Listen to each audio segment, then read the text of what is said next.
আসসালামু আলাইকুম।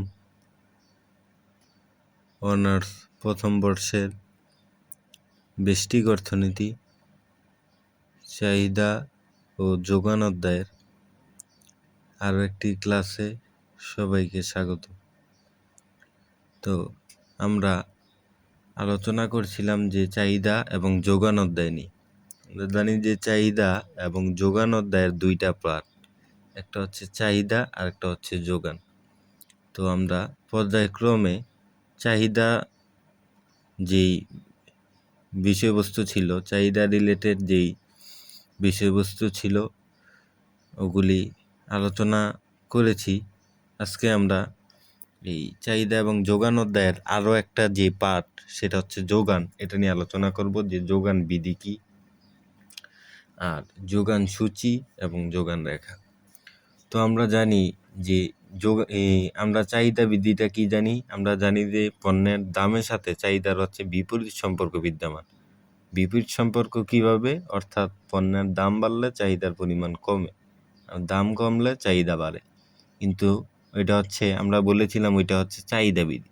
আর যোগানের ক্ষেত্রে পণ্যের দামের সাথে যোগানের সম্পর্ক বিপরীত না, সমমুখী।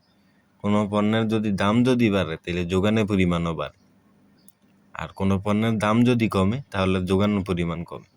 তাহলে আমরা বলতে পারি এটাকে, কোনো পণ্যের দাম বাড়লে যোগানের পরিমাণ বাড়ে, আর কোনো পণ্যের দাম কমলে যোগানের পরিমাণ কমে। এই বিষয়টাকে যে সমীকরণের মাধ্যমে অথবা যে আপেক্ষকের মাধ্যমে প্রকাশ করা হয় তাকে বলা হয় যোগান বিধি। অথবা বলা যায় যে পণ্যের দাম বাড়লে ঐতিহাসিক যোগান বাড়ে, পণ্যের দাম কমলে যোগানের পরিমাণ কমে। এই বিষয়টাকে যে সমীকরণের মাধ্যমে প্রকাশ করা হয় তাকে হচ্ছে যোগান বিধি বলে। তো যোগান বিধিটা আমরা বুঝতে পারলাম। এই চাহিদা বিধিটা যদি মনে রাখা যায় তাহলে যোগান বিধিটা এমনিতেই মনে রাখা যায়। পরবর্তীতে হচ্ছে যোগান সূচিটা। তো যোগান সূচিটা যদি আমরা বুঝতে চাই,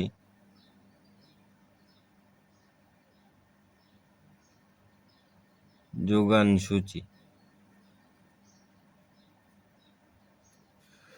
তো এখানে যেহেতু কোনো সমীকরণ দেওয়া নাই, সেক্ষেত্রে আমরা একটা আনুমানিক ধরে একটা যোগান সূচি তৈরি করে, এখানে যেহেতু কোনো সমীকরণ দেওয়া নেই, এখানে আমরা একটা যোগান সূচি আর কি তৈরি করে নিই।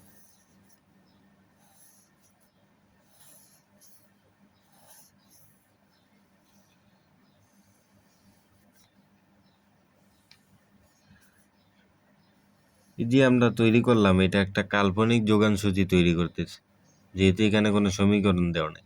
এই কাল্পনিক যোগান সূচি তৈরি করতেছি। এখানে যে যোগান সূচি, আর আমরা জানি যে যদি কোনো রেখা, চাহিদার ক্ষেত্রে আমরা বলেছিলাম যদি চাহিদার রেখা অঙ্কন করতে হয় তাহলে সে চাহিদা সূচি লাগে। একইভাবে যোগান রেখা যদি অঙ্কন করতে হয় তাহলে যোগান সূচি আগে লাগে। তা আমরা এখানে যেটা করলাম, এই যে যোগান সূচিটাও আমরা একটা কাল্পনিক দাম হাত রয়েছে চাহিদার পরিমাণ, এর সাহায্যে যোগান সূচিটা আর যোগান রেখাটা ব্যাখ্যা করব। যদি অনেক ক্ষেত্রে কোশ্চেন এসে থাকে যে একটি কাল্পনিক যোগান সূচি থেকে যোগান রেখা অঙ্কন করো, সেক্ষেত্রে এরকম কোশ্চেনটা এরকমই থাকবে, পরিবর্তন হবে না। এখানে জানি হচ্ছে দাম, এই পাশে দাম দেখানো হয় পি, আর এখানে হচ্ছে পরিমাণ, চাহিদার পরিমাণ।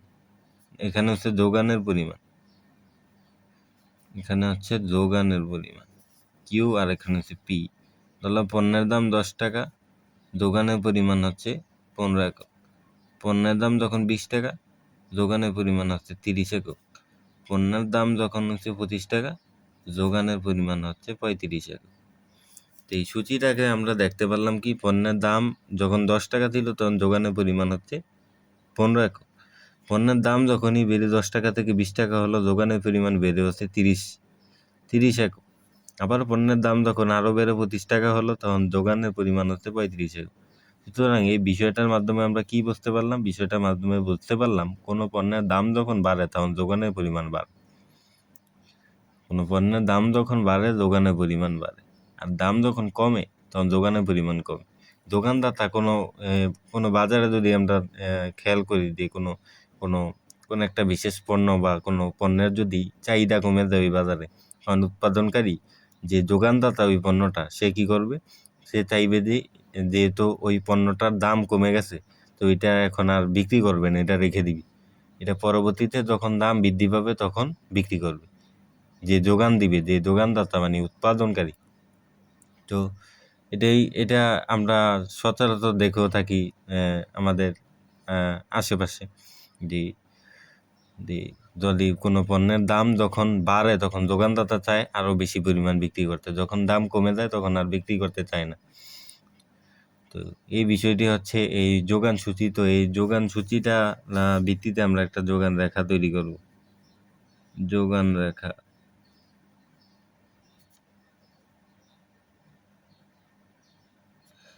যোগান রেখা তো এইখানে আঁকলাম ও এক্স অক্ষ ও ওয়াই অক্ষ। আমরা জানি যে লম্ব অক্ষে দাম দেখানো হয়, ভূমি অক্ষে পরিমাণ দেখানো হয়, পরিমাণ দেখানো। তো আমরা এর আগের যে চাহিদা যখন রেখা অঙ্কন করেছি, চাহিদা রেখা আমরা জানি যে এই চাহিদা রেখাটা বা থেকে ডান দিকে নিম্নগামী। চাহিদা রেখাটা এরকম ছিল যে বা থেকে ডান দিকে নিম্নগামী ছিল চাহিদা রেখাটা।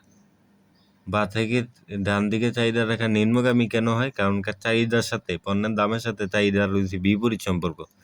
অর্থাৎ পণ্যের দাম যখনই মানে হচ্ছে বাড়ে চাহিদার পরিমাণটা তখন কমে যায়। কিন্তু যোগানের ক্ষেত্রে বিষয়টা এরকম না। কিন্তু যোগানের ক্ষেত্রে পণ্যের দাম যখন বাড়ে যোগানের পরিমাণ বাড়ে, সেই ক্ষেত্রে যোগান রেখাটার বা থেকে এই ডান দিকে নিম্নগামী হয় না, যোগান রেখাটা হচ্ছে বা থেকে ডান দিকে ঊর্ধ্বগামী হয়। ঠিক এই যে এরকম, এটা হচ্ছে এই যে এস,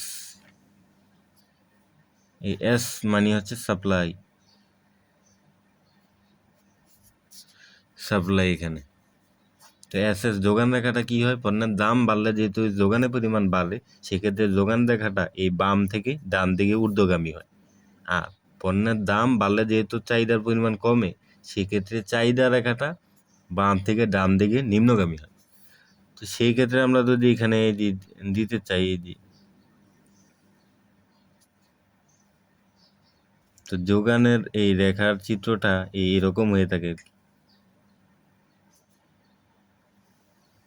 তো এটার আমরা নাম দিলাম, এটা হচ্ছে এ, এটা হচ্ছে বি, আর এটা হচ্ছে সি।